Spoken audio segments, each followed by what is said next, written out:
Mes très chers amis et amis cuistots, bonjour. La Chandeleur est proche, en tous les cas à la date à laquelle je sors cette vidéo, alors préparez-vous. Cette semaine, nous allons faire des crêpes. Je vous propose aujourd'hui une recette pour en faire des fines et légères. Pour les plus fidèles, je vous dévoilerai un ingrédient durant la vidéo pour donner encore plus de goût à nos crêpes. Alors restez bien jusqu'à la fin. Allez, c'est parti. On va faire la pâte pour ces succulentes crêpes et vous aurez besoin de seulement 3 ingrédients, mais aussi de la matière grasse et en plus mon ingrédient pas si secret. Vous aurez donc besoin de 150 g de farine, 375 ml de lait demi-écrémé, du beurre ou de l'huile pour graisser votre poêle. Et on est en hiver, que diable. Donc on a besoin de faire notre gras, donc pour moi ça sera vive le beurre. Et finalement, prenez 2 beaux œufs. Et voilà, rien de plus, c'est déjà fini pour les ingrédients. Prenons un peu de hauteur. Rangeons le beurre, nous n'en aurons pas besoin avant la cuisson. Dans un saladier, déversez le lait pour commencer, puis cassez les œufs afin de les ajouter entiers à la recette. Comme toujours, si mes vidéos vous plaisent, montrez-le moi en les likant d'une part, en commentant afin de partager votre ressenti, et enfin et surtout, en vous abonnant et en activant les notifications. Le premier œuf a d'ores et déjà fait son plongeon, et le second se prépare à le rejoindre. Et voilà, c'est chose faite.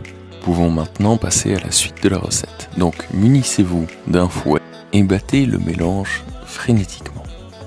La solution passera donc d'une couleur blanche éclatante à une couleur un peu jaune. Veillez bien évidemment à ce que le contenu du saladier soit le plus homogène possible. Avec votre autre main libre, attrapez la farine et incorporez-la petit à petit. Petit tip numéro 1, pour éviter d'obtenir une pâte à grumeaux, jamais très agréable de tomber sur des gros morceaux de farine lorsqu'on mange sa crêpe, eh bien il suffit de tamiser la farine au préalable, à la fin, et si vous avez fait ça avec précaution, vous devriez obtenir une pâte lisse, comme présenté dans la vidéo. Place maintenant à l'étape de la cuisson. Une taque de cuisson, une poêle dont le diamètre correspond au diamètre voulu pour vos crêpes. Merci Captain Obvious. On chauffe la poêle sur feu vif, la pâte revient en scène, et maintenant, type numéro 2. L'ingrédient secret n'est autre que de l'extrait de vanille, à doser avec précaution car c'est fort en goût. On prend une louche pas très nette, on ne relève pas cette blague, et on mélange. On vérifie que la poêle est bien chaude. Si ce n'est pas le cas, on augmente légèrement la température, et si c'est le cas, on sort le beurre du frigo. Le beurre dans la poêle, on laisse fondre et on en met partout. Versez-y la pâte, et pour une crêpe complète, tortillez la poêle dans tous les sens, de façon à ce que la pâte recouvre l'entièreté de la surface de la poêle. On laisse cuire le tout tant que le dessus de la crêpe reste humide, et une fois qu'il apparaît sec, c'est bon, on peut retourner.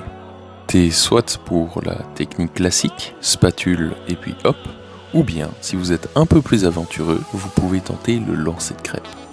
La légende raconte que s'il est réussi durant la Chandeleur et que vous tenez une pièce dans l'autre main, cela annonce du bonheur pour toute l'année, et je vous le souhaite. La crêpe est prête, on vide la poêle et on recommence. Avec les ingrédients proposés, on peut faire au moins 8 crêpes de taille moyenne. Étape de la décoration et du garnissage.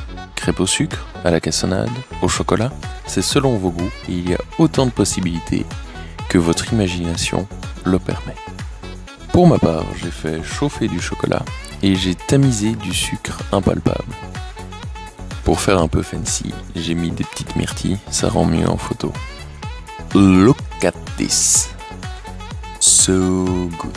Et pour les préparer, easy. On se retrouve bientôt pour de nouvelles recettes. D'ici là, prenez soin de vous et surtout, ne cessez jamais de cuisiner.